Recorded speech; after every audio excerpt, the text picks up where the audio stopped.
Guys, what is that noise? You can hear a little bit of a drain, and that is coolant coming out because we are getting ready to do a cam change, cam swap. So we're going to pull off a lot up top, oil pan on the bottom, yank the radiator timing cover off, and let me tell you what's going on. A camshaft swap while the block's in the car. Yep, we're getting ready to do that. So I don't think I've seen any videos at all on YouTube that remotely cover this. I've seen one or two that maybe say something about a magnet or a tool you can use in different things, but I'm going to be talking to you about that and what we're going to do here. I'm so limited on space, I've got to do this camshaft swap while the block's in the car. So let's talk about this for just a minute. I've got my Isky cam. It's an E4, kind of just a standard, not a very high performance cam, but it's gonna give me a little bit more juice. And then one of the things about the Y block that make it very unique is the design of the actual lifter. And these lifters have to be installed when you're rebuilding an engine before you put the camshaft in. Unlike a lot of V8s where you just pop in the camshaft, then you put your lifters in the bores on the top in the valley of the block. These have to go in first, and it's because of the design of the mushroom. And put that shank in there, and then slide in your camshaft. It's a lot of fun. So any of the camshaft upgrades I've done to any engines, any Y blocks, have always been with the engine on a stand out of the car, out of the truck. I've never done one while the block has been in the vehicle. So there's a lot of things said about this, a lot of folklore, a lot of urban legends, and a lot of stuff that will lead you to believe it is difficult. And you may think I'm crazy, and I probably am. I have the Hot Rod Reverend name for a good reason. But one of the things I've got here just to remind you about, and this video here, I'm not going to go through everything to disassemble the engine. That's a lot of that stuff's right here in your shop manual. I encourage you, if you don't have a shop manual, get one. It spells out exactly how to go through and change out your lifters, change out your cam, all that kind of thing. But what I am going to do, I'm going to talk to you about what I'm installing in the block, and then some of the ways I'm going to go about doing it. One of the things I encourage you to do, if you look at the shop manual, it's going to tell you what you should use, maybe a clothespin or whatever, to hold up the lifter in the bore, so you can get all the lifters out of the way while you slide the camshaft up. I stole these from the office, these little paper clip jobs, and I'm going to be using these to try to keep those lifters up in the air, and kind of tested this out. I think it's going to be a good deal to do. Keep them in the valley area there of the block. And then to install the lifter from the bottom, we're going to have to take off the oil pan as well to come up from the bottom. Is we've got one of these. Go down to your local hardware store. This is actually a plumbing tool, but you can tell how this is made. And the prongs there grab onto whatever you need to pull or to hold. And then it's a spring release mechanism. So we're going to use that to install the lifters from underneath. And I'll talk to you about how we're going to do that. I don't see a way I can do this by myself, unless some of you know how that can go with these tools here. But I'm going to have somebody on top in the engine bay helping me with those lifters individually to make sure they're held up. I want to encourage you to do this. Get quality lifters. To me, if you want to go to the expense of buying stuff from Isky or Comp Cams, that's fine. They make quality stuff. I like using the NOS Ford. A lot of it has to do with metallurgy. Metallurgy is probably the biggest part of this with lifters and lifter failure. Of course, anytime with camshaft, you want to make sure you put new lifters. Your lifter face there at the foot, it mates with each one of those lobes. Each lifter mates with the lobe, and it may look like this lifter is exactly square and has a flat face on its foot, but it actually does not. It's raised a little bit, and that's to encourage that lifter to rotate in the bore there in the block as the lobe spins around. So I've got my lifters here. I've got my ISKI camshaft, and of course the stuff that comes with ISKI to lube the lobes, and also the gear. And then I've also got a Rollmaster adjustable timing set.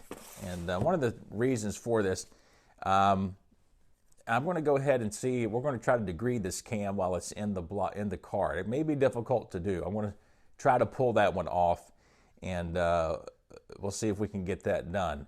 But obviously we can adjust it. We can advance the cam. We can retard the cam. I'm thinking I'm going to have to advance this a little bit to have some of the horses come in a little bit earlier with the RPMs, with the range that I'm looking at for keeping this thing on the street. So let's get to it. All right, fellas, it's taking some time, but here we are. We're all toward in and down into the depths of the deep blue sea in the Y block here. All right, we got everything torn down. One thing I haven't pulled the distributor yet. I want to pop the cap off, yank the distributor out, but timing chain doesn't have a whole lot of slack. It's everything inside's really clean, and I'm pretty happy about that. But what I'm doing, I'm actually measuring to see what kind of lift I'm getting now at the valve, not the cam lobe, but the valve. And this is with the current cam. Now in here, everybody take a deep breath. I've got a pipe wrench here, but it's not on the snout. It's actually on a collar. Okay, sacrificial collar there, keyed. And nobody manufactures, nobody markets a crankshaft turning nut for the Y block that I could find. You got to broach one for a small block Chevy, all that kind of stuff. I have this extra collar laying around. I'm not going to use it for anything. I figured I'd just use that. I think they call it for marine application, but at any rate, let's go over here and just check the shop manual real quick. Looking at the 55 shop manual, they tell you what the lift is for a 292, which obviously that would have been the ECJ block. So what I've got in mind, I don't know if it's going to be the same, of course, the C2AE and what this company put in it, but 264, I think multiplied by 1.54 is about 406 or so. And I'm definitely not getting that over here at this cam. Okay, I switched over here to cylinder 5. It's easier for my camera setup and what I'm trying to do, so I can record that. But at any rate, got over here and got to about 358, I think, 357. So definitely a low lift cam here. Take off your rocker assemblies, back off all your jam nuts and your studs before you take the whole assembly off. It's I think it's pretty good practice. A couple other things you're going to do once you get all the pressure off here is don't use an impact. Please, please, please. These guys that take impacts and just disassemble everything. You can do what you like, but I would not do that. But take yourself, ratchet and socket, get those things off of there. And one thing to know too, when we pull this off, we want to make sure we remember or mark which bank goes where for the engine. That also goes for the push rods. We're going to replace the tappets and the cam, of course. That's not a big deal. But we do want to make sure that each rocker arm is mated to its valve stem, and then also that the push rod goes back to the same ball on the end of the stud. If you haven't read much of the website yet, you may not know the story on this 292. I picked it up on eBay from an engine remanufacturing company out in Oregon or Washington State, can't remember either one, West Coast. And interesting nuance of finding out these things, these are the high lift rocker arms, but when the company put the rocker arm assemblies back on the heads, they're missing two washers, the regular flat washer and a lock washer. I only found a couple of them on one or two of the bolts on the other side. It's kind of interesting. So Oh, by the way, I am going to pull the distributor once I get done with this. Pop the cap off and just pull the distributor right out. Of course, that cam won't come out without the distributor being pulled. You may be wondering why I'm taking out the studs for the valve covers. I'm planning on putting in a set of the T-Bird aluminum jobs. And those are a little bit taller than the normal sheet metal rocker covers. So I'm going to install those studs anyway, so might as well just pull out the old ones while we're here. Here's a little idea for all the hardware. Keep it in one of these plastic jobs, little containers you get at Dollar Tree, a place like that, Family Dollar, and just pop a lid on there when you got all your hardware collected. That way you won't lose any washers or any nuts and bolts and things.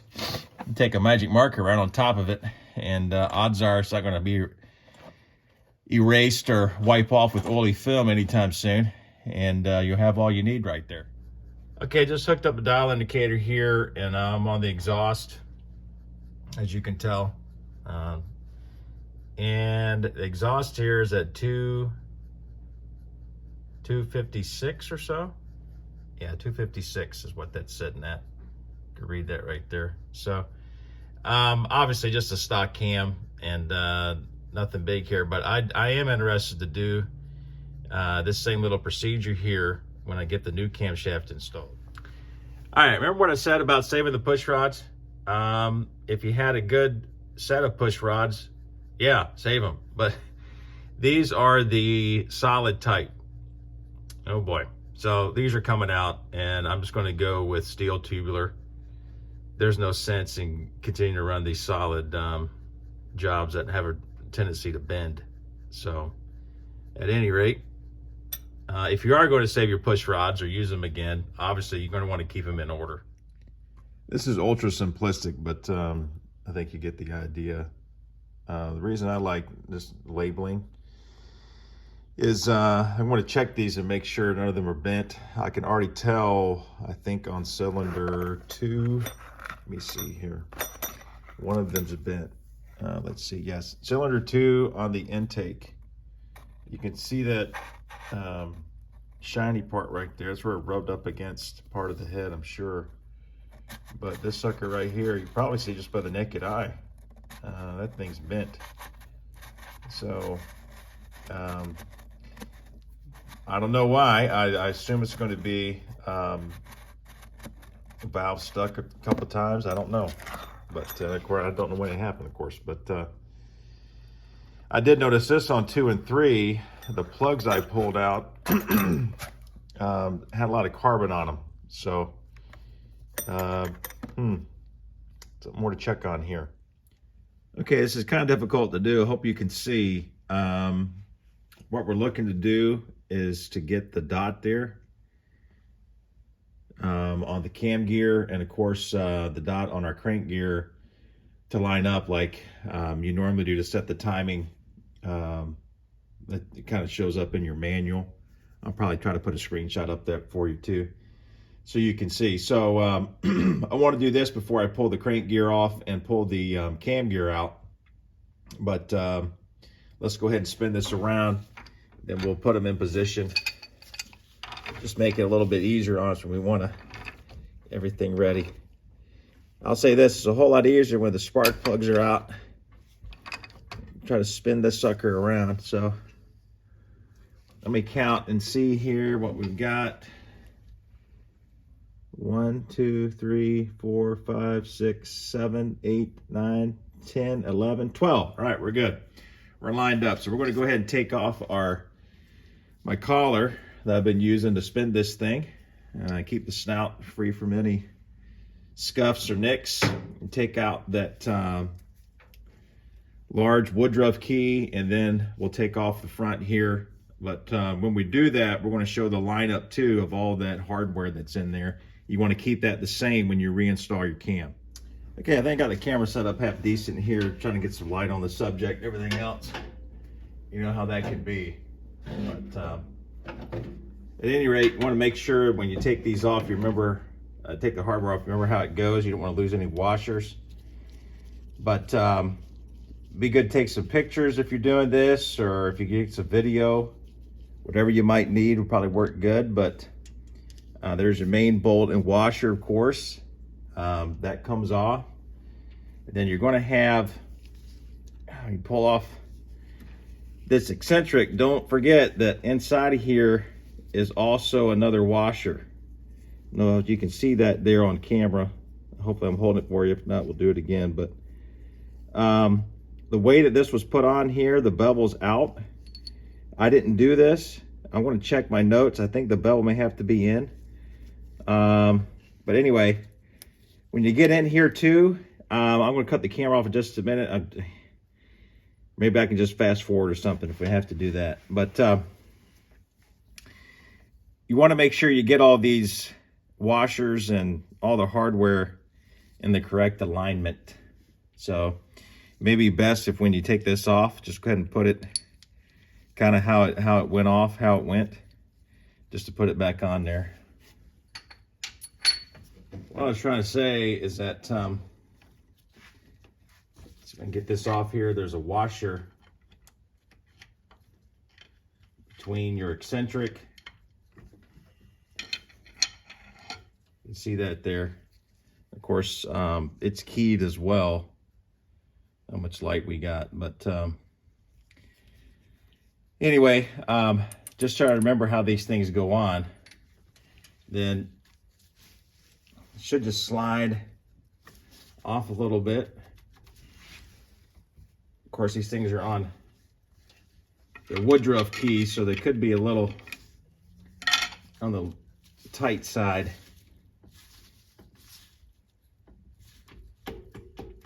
Man, we got a little bit of run out there with the cam. Look at that. I'm gonna have to test that one out later on and find out how much we've got there. It may be too much, I don't know. All right, this is on here pretty tight. I'm gonna have to get a puller. I don't know what happened. It could have been while this thing was being shipped. I never did check this out, but because the eccentric and everything was on there when I installed this about 12 or 13 years ago. But it looks like it's a little boogered right there. And you're going to get a puller out and just pull this off. All right, let's go ahead and pull this thing off of here.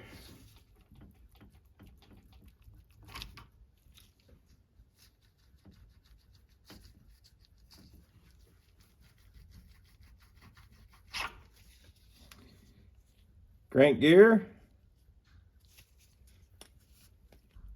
cam gear, and chain. There we go. All right, it's going to be a little bit hard for me to record all this. I'm going to see if I can't set up the camera here after I get some supper. But basically, I got a magnet in here, and I'm going to pull that up as far as it will go.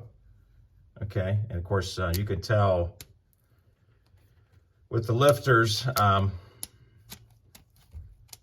these things are well oiled, and I'm pretty happy with what I'm seeing here in the valley pan, how clean it is.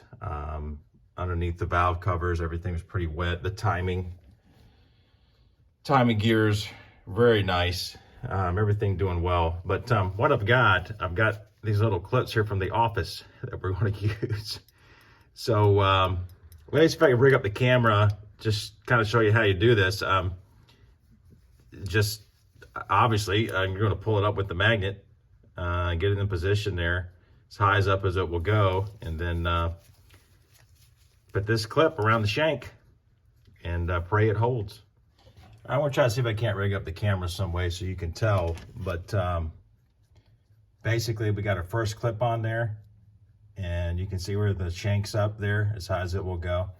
And a good test, just to make sure, is just kind of reach down and spin the cam, and then see if that shank, see if that lifter moves at all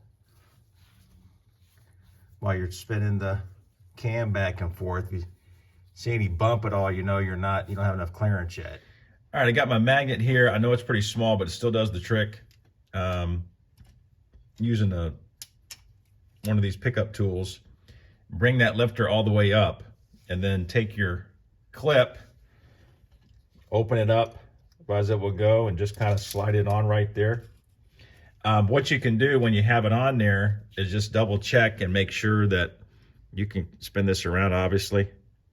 Get your magnet in there.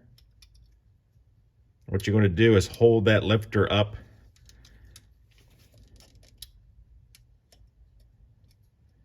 from the side and then come in just like that. You can still do the test of spinning your, how much of that you can see there. Maybe I'll spin this over a little bit.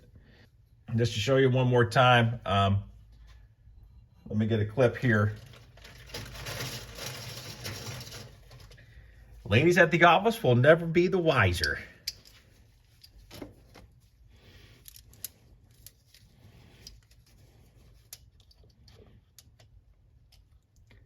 It's up as high as it will go. Come in from the side like this. Take the clip. Just like so. There we go.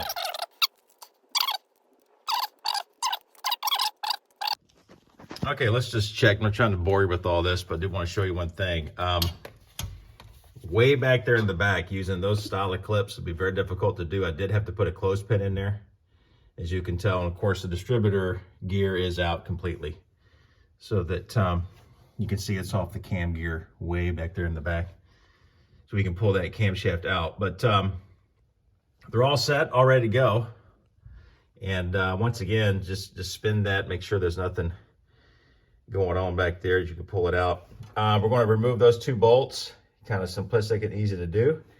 And I'm almost positive that I'm going to have to remove or at least loosen those 2 bolts right there sticking up out of the bracket, so I can bend that a little bit over to the side so we can pull the camshaft all the way out of the front of the block. All right, one quick thing to show you here. I just decided that I'll do this. The Woodruff key's still on here, but anyway, there is another washer on here. So that makes 3 of these style washers on the C2AE block. If you got an earlier block, you may have a camshaft eccentric way up here. You may have seen that before. Ford deleted that and just put another washer there, but it's just something to take note. You do want to put that on your new cam. What have we here? Well, it's a little homemade tool, PVC. Just a little T-pipe fitting there, 3/4 inch pipe, real cheap to make, and just drilled a hole through there, put the original bolt back in through, and tightened it down. So you're gonna need something to give you some leverage. Let me put this camera here so we can get a good shot on this sucker coming out.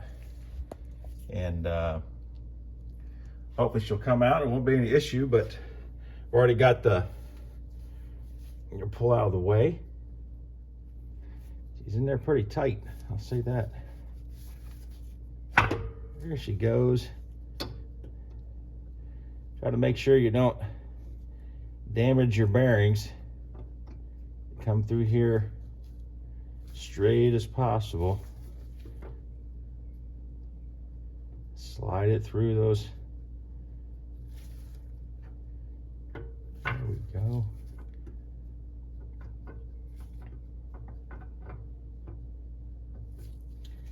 Little handle on there just in case you need some leverage. It's always nice to have.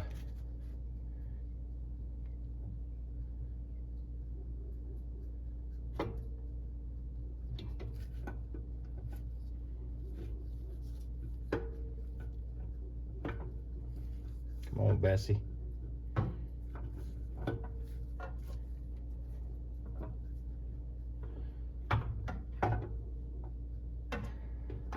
Almost free. And there she be. Nice. Removed one camshaft. All right, we got the cam on the tool cart here. One thing to make note of when you take off the key, you want to get your washer off there. The bevel side goes towards the engine block. So just kind of remember that when you put this sucker back on. Of course, this will not go on if you got the key in place. There's no broach cut here to slide it past the key. So keep that in mind too. Don't make that mistake when you reinstall, but try to keep track of all these washers and where they go. I think, if I'm not mistaken, some of their thicknesses are different. They do vary. You don't want the wrong washer in the right place, or the right washer in the wrong, whatever it might be. You want to make sure they all get back the same way that they came off. Something else I've done here to save the old lifters that match the cam, the stock cam that's in good shape.